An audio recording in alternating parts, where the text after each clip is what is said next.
repousse les limites de ma foi. Apprends-moi à marcher sur l'eau. Bonjour, bienvenue sur DK Ministry. Je suis Préfina Dombo et je suis pas seule sur le plateau aujourd'hui. J'ai avec moi une invitée. Elle s'appelle Annie et elle est célibataire. C'est un cœur à prendre. Donc mes frères, ouvrez bien les yeux, hein. Il y a un cœur disponible à prendre et nous allons aborder une thématique très très très importante et sur ses préoccupations, hein, les préoccupations de beaucoup de personnes célibataires.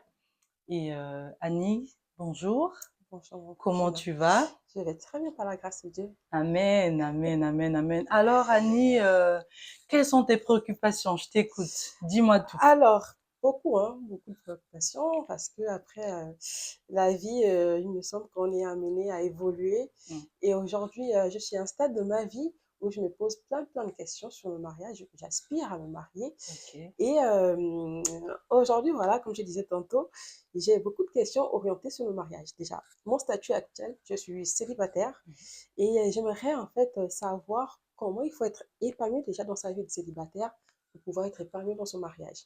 Donc voilà, j'aimerais savoir les étapes et je pense que tu es la personne la mieux personnée pour me conseiller sur ce sujet. Ah, ok. Bon, comment être une célibataire épanouie pour pouvoir se préparer au mariage? C'est ça. Alors, la question que Annie me pose, c'est une question que je pense beaucoup de célibataires se posent. Elle n'est pas la seule, elle n'est pas la première personne à me poser ce genre de questions. Et qu'est-ce que je peux dire? Pour être une célibataire épanouie, déjà pour être une future épouse, une bonne future épouse, il faut déjà être une célibataire épanouie. Et être une célibataire épanouie, c'est être une personne qui connaît son identité en Christ. C'est être une personne qui est stable dans sa foi. C'est être une personne qui a une intimité, une alliance avec Dieu. Parce que ce n'est pas dans le mariage que tu vas définir qui tu es. Mais c'est déjà en étant célibataire, en étant seul, que tu sauras dire qui tu es en Christ. Parce que le Seigneur te bâtit d'abord toi en tant que personne. Que ce soit, aujourd'hui je suis avec Annie sur le plateau, c'est une femme, mais ça peut aussi être un homme qui me posera la question de savoir comment être un célibataire épanoui. Pour moi, un célibataire épanoui, c'est une personne qui a une intimité avec Dieu, qui a une vie de foi, qui a une marche avec le Seigneur, qui ne marche pas seul, mais qui marche selon l'orientation que le Saint-Esprit lui donne. Aujourd'hui, pour le mariage ne vient pas faire de toi une personne euh, une personne parfaite. Non, mais c'est parce que toi, tu es totalement épanoui dans ta Mhm. vie en tant que célibataire, que lorsque tu rentres dans le mariage, tu fais de ton mariage un havre de paix. Tu donnes D'accord. de la couleur et de la saveur à ton mariage. Et moi, j'ai une question pour toi. Est-ce qu'il y a des domaines de ta vie où tu as le sentiment de ne pas être épanoui? Alors, oui, hein, il y en a. Après, c'est vrai, par exemple, il y a le travail. J'ai déjà atterri dans une entreprise où, pourtant, c'est le métier hein, que j'exerce, c'est voilà, ma situation professionnelle. J'exerce tout le temps, s'il faut le dire, mais je suis arrivée dans une entreprise où je n'étais pas épanouie. Hum, Pourtant, c'est mon poste, les missions étaient les mêmes, mais j'étais pas épanouie. oui, Donc, oui, il y a des domaines dans ma vie où je suis d'accord. pas Mais épanouie. c'est quoi ta vision du mariage? Déjà pour Alors, savoir. moi, nous sommes une famille, on va dire, société africaine. Hein. Pour moi, le mariage, c'est la femme, voilà, c'est déjà l'union hein, d'un homme et une femme. Et en fait, c'est la femme qui est au service de son homme, c'est-à-dire qui s'occupe de la maison, qui est là présente pour son homme, qui représente vraiment l'aide, on va dire, l'épaule, on va dire, du mari. Hum, Donc, moi, c'est comme ça comment c'est le mariage. C'est vrai, il y a des hauts et des bas, mais c'est plus qu'on vante plus le côté réussite et tout, mhm, etc. mhm, Mais vraiment, c'est vraiment deux êtres qui se complètent. oui. Voilà, donc moi, c'est ce que je sais du mariage. Mais après, aujourd'hui, c'est peut-être une pensée qui est on va dire, ancienne, hein, vu qu'on Mhm. évolue. Mhm. Et je peux dire que, voilà, moi, j'arrive d'une famille qui est différente, par exemple, de mon futur mari. Oui. Donc, pas forcément des éducations qui sont pareilles. Il Mhm. va peut-être emmener, soit me donner un plus, et moi Oui. également, mais comme aussi, il y aura aussi des contraires. Donc, voilà, c'est peut-être un peu la peur Mhm. de ces chocs, là, en fait, de comportement, Ah, ok. d'éducation. Enfin, voilà, C'est c'est vrai. plein, plein, plein de choses. Donc, du coup, je me Exactement. dis, ah, comment ça va se passer? Oui. Est-ce que... Alors, pour ça, ce que je pourrais te dire, c'est que déjà, euh, on nous enseigne beaucoup, par exemple, pendant les séminaires, ou même au niveau de nos parents, on nous apprend beaucoup à tenir une maison, on Ouais, nous apprend beaucoup à savoir, à apprendre à cuisiner et ouais, tout. Mais je pense que le mariage ne se résume pas seulement à la cuisine et à pouvoir préparer une maison. Mais effectivement, c'est de pouvoir savoir quel est le but. Parce que tu parlais de l'union. Oui, il faut que tu saches pourquoi au début, j'étais en train de parler de l'épanouissement. Je parlais de l'épanouissement, je parlais de la relation avec Dieu, l'intimité avec Dieu, parce qu'il faut d'abord que tu puisses savoir à quoi Dieu t'appelle. ouais. Il faut que tu puisses Mhm, savoir quel est ton appel, à quoi Dieu t'appelle, parce que le rôle que tu vas jouer dans le couple en mhm. tant qu'épouse ou en tant qu'époux sera toujours lié à l'appel de l'autre. Dieu ne va jamais t'appeler à quelque chose qui n'aura pas de lien avec ton partenaire. Dieu, ton partenaire là où il est, son appel aussi sera lié au tien.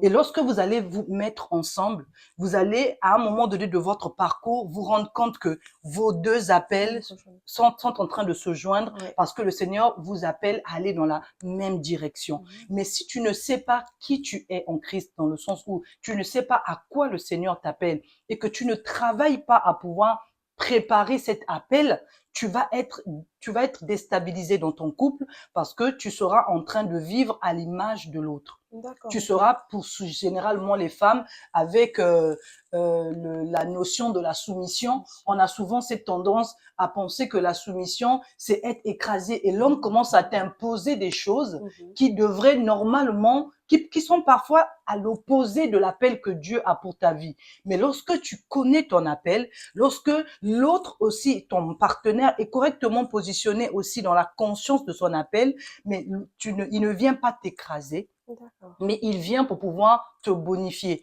Et ça fait que tu trouves tout de suite ta place. Ça ne voudrait pas dire que dans le couple, peut-être il n'y aura pas des contradictions. Si, Mhm. mais vous allez voir que vous serez un couple qui ira dans la même direction. Direction. Et je dis aussi pour les célibataires, il faut connaître vos caractères. Il faut connaître quels sont les pôles d'amélioration. Parce que quand on est célibataire, on n'est pas confronté à l'autre. Donc, on Mhm. n'a pas la notion du faire qui aiguise le fer. Et on a souvent tendance à se dire qu'on est prêt. Et d'autres personnes célibataires se disent, Seigneur, je sais cuisiner, je sais tenir une maison, mais pourquoi le mariage n'arrive pas? Mais parfois, le mariage n'arrive pas juste parce que tu as un problème de caractère. Quand le Seigneur te voit, il sait que tu as un caractère qui va poser problème dans ton couple. Donc, le Seigneur a besoin de pouvoir travailler ce caractère-là, de pouvoir le changer afin de t'emmener à être brisé de ce côté-là pour que tu puisses faire une bonne femme et ou faire aussi un bon époux. Donc, l'un des signes qui montre que j'ai un problème de caractère, c'est souvent écouter les reproches que les autres te font. Mhm. Si plus d'une personne te reproche la même chose, te dise, par exemple, tu as un problème de colère, arrête-toi dessus. Si toi-même tu reconnais que quand tu t'énerves, tu perds le contrôle, va dans la présence de Dieu, travaille cela. Peut-être que la colère peut être ce blocage qui fait que lorsque le Seigneur te voit, il voit que la colère va venir détruire ton mariage. Mhm. Donc le Seigneur est en train de travailler. Donc quand on te voit, on voit que tu es une sœur, mais tu es prête. Tu as tout, tu sais cuisiner. Tu cuisines tout le monde. Mais Ouais. Dieu, quand il voit, ou quand les hommes seulement, le frère parfois il est à côté, quand il voit, quand tu t'énerves, il se dit, oula, moi je n'aimerais pas avoir une femme comme ça. D'accord. Et c'est dans la prière. C'est dans la prière Mhm. que le Saint-Esprit viendra te dire, il y a ça à améliorer. Et il faut accepter maintenant de pouvoir faire ce travail sur soi-même. C'est de là que vient l'épanouissement. Mais si toi, tu ne sais pas travailler ton caractère, tu ne sais pas Mhm. travailler ce côté-là de toi, tu auras dans le mariage et que tu rentres dans le mariage, tu ne sauras pas qui tu es en réalité. Parce qu'il suffit que tu tombes sur un partenaire qui est dominateur, manipulateur, Ouais. tu ne sauras pas. Si tu es une personne qui a un problème de rejet, si tu es une personne qui a un problème de confiance en soi, il suffit que tu tombes sur un partenaire qui te manipule, tu ne sauras pas jouer ton rôle.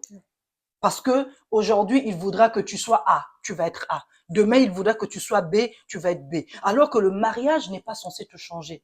Le mariage est censé t'améliorer. Le mariage est censé, dans le mariage, tu es censé sortir le potentiel qui est en toi. Le but de la femme qui est une aide, c'est de pouvoir, en fait, révéler à l'homme les capacités qui sont en elle pour pouvoir emmener l'autre vers l'avant. Donc, je pense pour moi aujourd'hui, une célibataire épanouie, c'est déjà une célibataire qui a une vie spirituelle stable, qui a une intimité avec Dieu. C'est une célibataire qui doit être prête qui doit savoir tenir une maison, qui doit savoir cuisiner, qui doit savoir tenir la maison dans tous les aspects, qui doit savoir prendre soin d'elle. Il faut que tu sois aussi une femme, un homme, quand on te voit, tu es présentable. Quand on te voit, tu es une personne qui plaît. Qui plaît. Parce que le frère peut être là, si tu ne plais pas, il y a un souci. Tu dois savoir te reconnaître.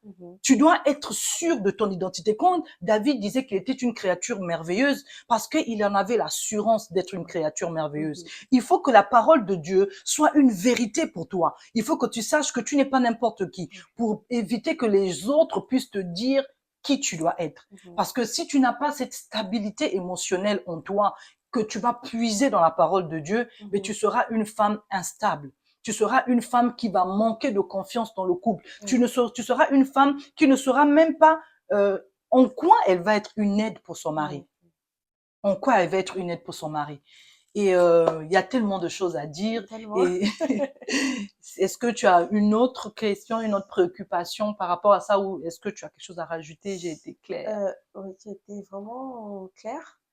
Et j'ai tellement de questions, hein. Oui, Après dis-moi. ça, je profite. Je suis une femme, hein, jeune femme, donc je suis convoitée, s'il faut le dire, et par des hommes, hein, des jeunes hommes, des jeunes, voilà. Et je voulais savoir, en fait, comment savoir que un frère ou un homme est l'homme qui La m'est par bonne exemple personne. destiné. Ah, ok. Alors, comment reconnaître si cet homme est le bon? Alors, moi, je dirais que pour pouvoir reconnaître si la personne est la bonne personne, déjà, premièrement, c'est dans la prière. Ouais. Il faut, lorsque les frères viennent à toi, et comme je disais, si tu as une intimité avec Dieu, tu prends toutes ces demandes de ces frères, tu les soumets à Dieu dans la prière. Et la première chose que le Seigneur déposera dans ton cœur lorsque ça sera la bonne personne, c'est la paix. D'accord. Le Ok. Saint-Esprit attestera dans ton cœur la paix. Et dans tes prières, lorsque tu soumets cette chose à Dieu dans la prière, il faut demander à Dieu de te montrer le cœur de ces personnes-là. Parce que l'Éternel connaît les personnes dans leur secret. Que tu demandes à Dieu de te montrer l'état d'âme de la personne. Et c'est pour ça aussi que c'est important de pouvoir connaître dans quoi le Seigneur t'appelle. Parce que tu vas demander à Dieu, Seigneur, montre-moi la personne qui est liée à ma destinée. Et lorsque ces frères-là aussi vont venir, il y aura aussi les critères de tes critères à toi. Parce que tu es une femme, tu vas pas épouser un homme qui ne te plaît pas, qui ne t'attire pas. Mais il faudrait aussi que tu puisses voir l'aspect de tes critères, de type d'homme qui te plaît, qui t'attire. Et il y a aussi la notion où cet homme, bien évidemment, doit connaître le Seigneur, il doit aimer le Seigneur, mais la clé, c'est que Dieu doit te montrer l'état d'âme et le cœur de toutes les personnes qui viennent à toi. Parce que quand le Seigneur te montre l'état d'âme et le cœur des personnes qui viennent à toi, tout de suite, tu fais le tri. Tu sais reconnaître le vrai du faux, tu sais reconnaître celui qui vient parce qu'il est intéressé et celui qui vient parce que il a quelque chose d'autre derrière la tête. Et le plus important, c'est que ça doit être un homme qui te respecte pour la femme que tu es. Il ne faut pas laisser la place à la légèreté. Ça doit être un homme qui a de la valeur. tu sens en lui, il a le respect pour la femme. Ça doit être un homme qui a ce côté responsable.